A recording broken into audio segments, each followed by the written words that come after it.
जोहार झारखंड। मंच पर आसीन आज के कार्यक्रम की अध्यक्षता कर रहे हिंदुस्तान के आदिवासियों के सबसे बड़े नेता, दबे कुचलों के वंचितों के सबसे बड़े नेता शिबू सोरेन जी, झारखंड के मुख्यमंत्री चंपई सोरेन जी, पंजाब के मुख्यमंत्री भगवंत मान जी, उत्तर प्रदेश के पूर्व मुख्यमंत्री अखिलेश यादव जी, जम्मू कश्मीर के पूर्व मुख्यमंत्री फारूक अब्दुल्ला जी, हमारे बीच में दो वीरांगनाएं बैठी हुई हैं, कल्पना सोरेन जी, सुनीता केजरीवाल जी। आज जब ये अपने घरों से निकल सकती हैं तो हम सबकी जिम्मेदारी है कि आज नरेंद्र मोदी की सरकार से दो दो हाथ करने के लिए हम भी सड़कों पे उतरे, हम भी मैदान में आए। बिहार के अंदर भारतीय जनता पार्टी की दुकान बंद कराने का जिम्मा जिस नौजवान ने अपने कंधे पे लिया है, मैं बधाई देना चाहता हूं तेजस्वी यादव जी, जिस तरह से दिन रात मेहनत करके बिहार से भाजपाइयों का सफाया करने के लिए दिन रात मेहनत कर रहे हैं। प्रियंका चतुर्वेदी जी महाराष्ट्र के अंदर इनका पूरा गठबंधन लग के भाजपा को वहां से हटाने का काम कर रहे हैं। दीपांकर भट्टाचार्य जी और टीएमसी के नेता विवेक गुप्ता जी, कांग्रेस पार्टी के सीएलपी के लीडर, आप सबका मैं हृदय की गहराइयों से अभिनंदन करता हूं। और आज जो सामने यहां पर इतनी बड़ी तादाद में इकट्ठा हुए हैं, अपने नेता हेमंत सोरेन के लिए इकट्ठा हुए हैं, आप ये संदेश देना चाहते हैं, भगवान बिरसा मुंडा की धरती से नरेंद्र मोदी को संदेश देना चाहते हैं कि पूरे देश का आदिवासी समाज इस बार तुम्हारी जमानतें जब्त कराने का काम करेगा। बताओ तैयार हो कि नहीं तैयार हो? तैयार हो ना? तैयार हो? मैं दिल्ली से चल के आया हूं, 6 महीने मुझे नरेंद्र मोदी ने जेल में रखा। हमारे सबसे बड़े नेता अरविंद केजरीवाल जी जेल में है, मनीष सिसोदिया जेल में है, सत्येंद्र जेल में है, पूरी पार्टी को पकड़ पकड़ के जेल में डाल रहे हैं। झारखंड के सबसे लोकप्रिय नेता भाई हेमंत सोरेन को तुमने जेल में डाल दिया मोदी जी। केजरीवाल का संदेशा है, पूरी दिल्ली, पूरा देश झारखंड के साथ है, आपकी लड़ाई में आपके साथ खड़ा है, डरने की जरूरत नहीं है। तुम जेल से डरा रहे हो, भगवान बिरसा मुंडा के अनुयायियों को जेल से डराते हो। अरे हमारा इतिहास पढ़ लेना, झारखंड का इतिहास पढ़ लेना। नरेंद्र मोदी जी, अंग्रेजों को जंगल में रह के भगाने का काम बिरसा मुंडा के नेतृत्व में आदिवासी समाज के लोगों ने किया है। जंगल में रह के शिबू सोरेन जी के नेतृत्व में झारखंड को बनाने का काम झारखंड के लोगों ने किया है। जंगल में रहकर अपने अधिकारों की लड़ाई लड़ने वाले लोगों को जेल से डराने की कोशिश मत करना। तुम्हारी जमानतें पूरे देश में जब्त कराने के लिए देश के आदिवासी, दलित, पिछड़े समाज के लोग एकत्रित हैं।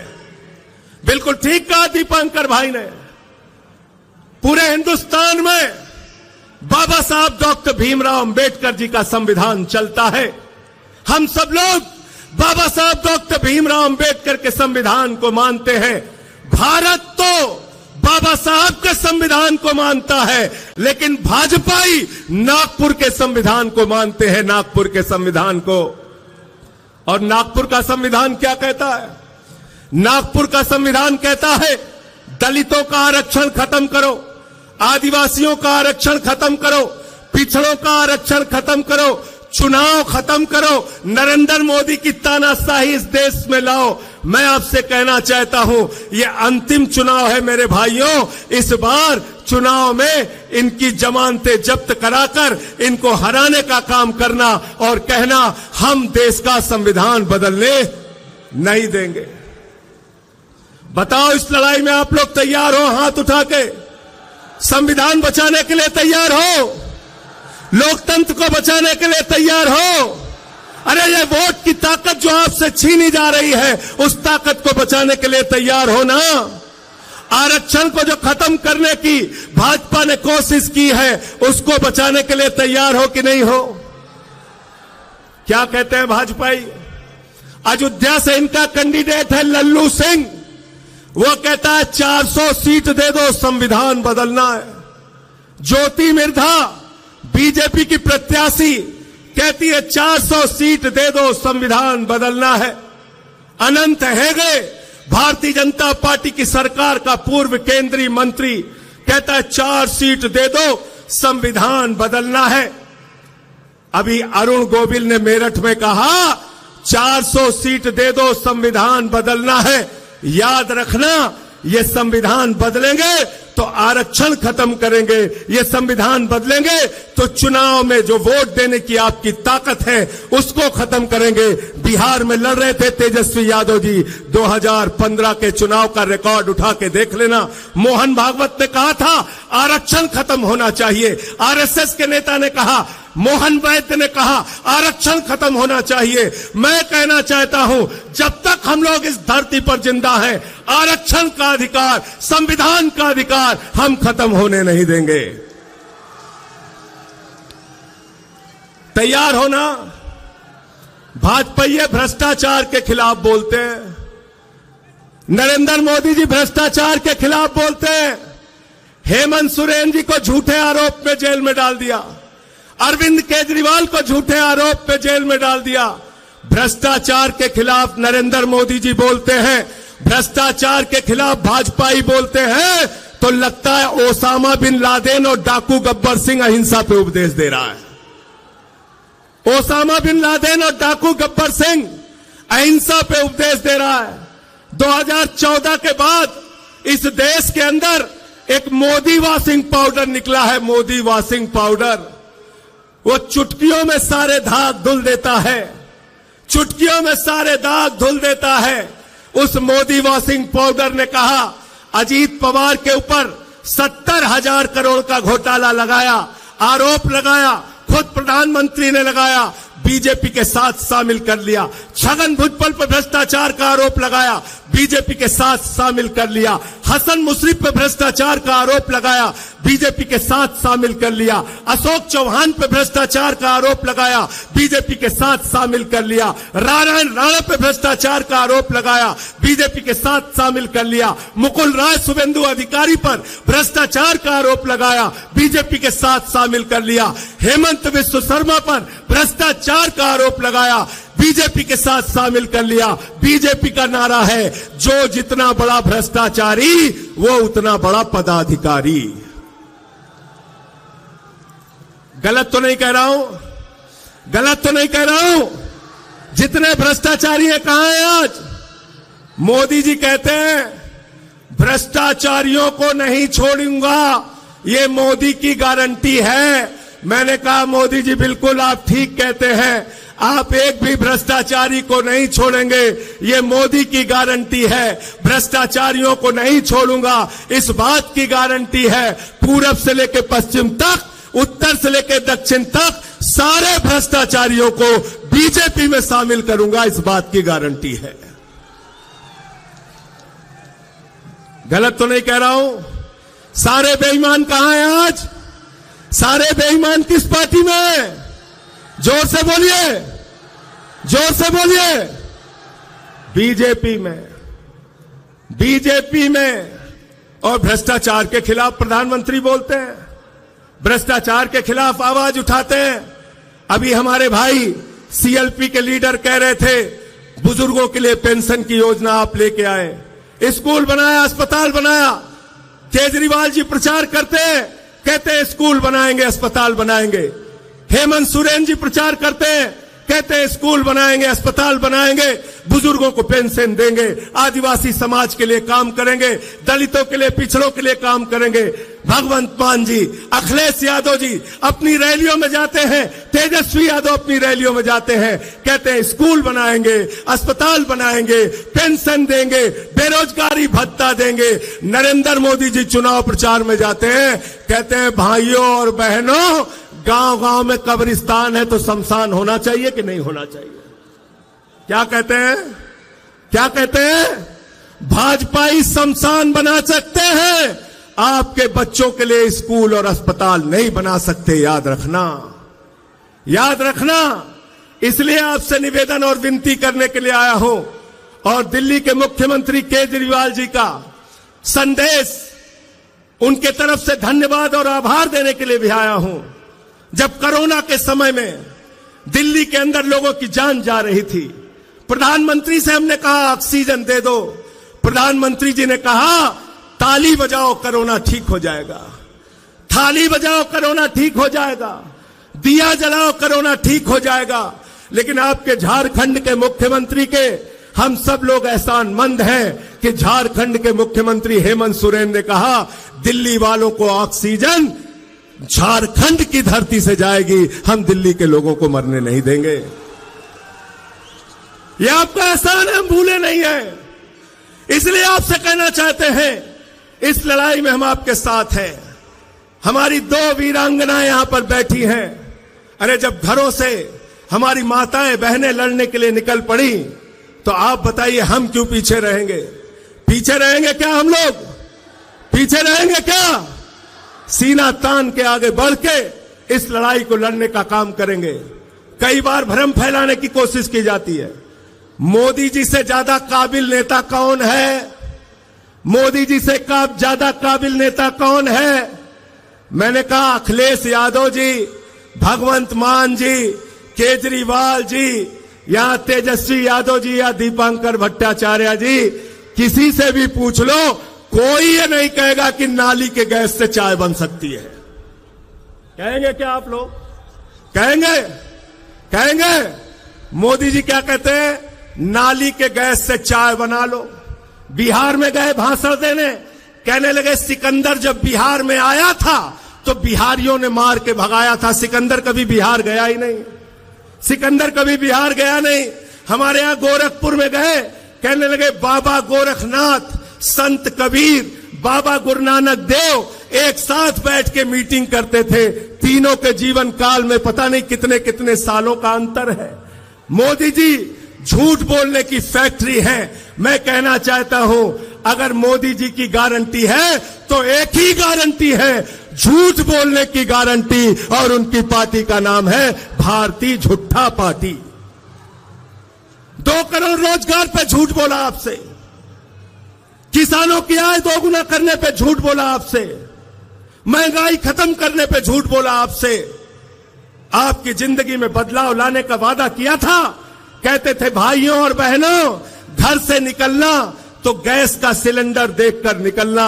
मैं संजय सिंह झारखंड के लोगों आपसे कहने के लिए आया हूं, जब अपना वोट देने के लिए जाना तो घर का सिलेंडर भी देख कर निकलना, और जो मोटरसाइकिल है जिसमें 120 रुपए लीटर पेट्रोल भरवाया है उसको भी देख के निकलना। सिंचाई के लिए जो टेबल इस्तेमाल करते हो जिसमें 100 रुपए का डीजल तुमने प्रति लीटर भरवाया है उसको भी देख के निकलना। अरे सरसों के तेल का डिब्बा भी लेकर निकलना जिसमें 250 रुपए लीटर तुमने सरसों का तेल खरीदा है। महंगाई आसमान पे पहुंचा दी, बेरोजगारी आसमान पे पहुंचा दी। आपसे कहते हैं, हिंदुस्तान के 82 करोड़ लोगों से कहते हैं 5 किलो राशन पे जिंदा रहो, 5 किलो राशन पे जिंदा रहो, और अपने दोस्त अडानी को पूरा हिंदुस्तान नीलाम कर रहे हैं।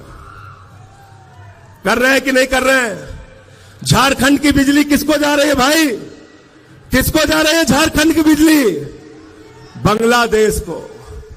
किसको जा रही है? झारखंड की अडानी की बिजली जा रही है बांग्लादेश को। आपसे कहते हैं बांग्लादेशियों को भगाना है, और अडानी को कहते हैं बांग्लादेशियों को बिजली पहुंचाना है, बिजली पहुंचाना है। 2.5 लाख करोड़ का कर्जा अडानी को, सेल अडानी को, रेल अडानी को, बिजली अडानी को, पानी अडानी को, कोयला अडानी को, गैस अडानी को, पोर्ट अडानी को, एयरपोर्ट अडानी को, पूरा हिंदुस्तान अडानी को, और नौजवान के हाथ में 4 साल की नौकरी, अग्निवीर योजना की नौकरी। हिंदुस्तान के अंदर आप देश की जनता को बेवकूफ बनाना चाहते हैं। नरेंद्र मोदी जी, यहां पर बैठे हुए लोग, इंडिया गठबंधन के लोग इंडिया के लिए काम करेंगे और नरेंद्र मोदी और उनकी पार्टी अडानी के लिए काम करेगी। याद रखना, अडानी के लिए काम करेगी। और इसलिए आपसे हाथ जोड़कर विनती करने के लिए आया हूं, निवेदन करने के लिए आया हूं। वोट देने के लिए जाना तो हेमंत सोरेन जी का चेहरा याद करके जाना। जिस तरह से उनके ऊपर अत्याचार किया गया, कल्पना सोरेन जी यहां पर बैठी हैं, सुनीता केजरीवाल जी बैठी हैं, जिस तरह से केजरीवाल जी के ऊपर अत्याचार किया गया, आज उनको जेल में रखा गया है। उनको इंसुलिन की दवा नहीं दी जा रही है। जो आदमी दिल्ली के लोगों के लिए दवा का इंतजाम करता है, आज उसको दवा नहीं दी जा रही है, इंसुलिन नहीं दी जा रही है। इस कदर अत्याचार, इस कदर जुल्म, इस तरह से तानाशाही, और देश में कहते हो 400 पार, 400 पार, अंतिम में 400 पार की हकीकत बता के अपनी बात को खत्म करूंगा। पिछले 10 साल में ऐसे झूठे नारे देके आपको गुमराह करने का काम बीजेपी वालों ने किया।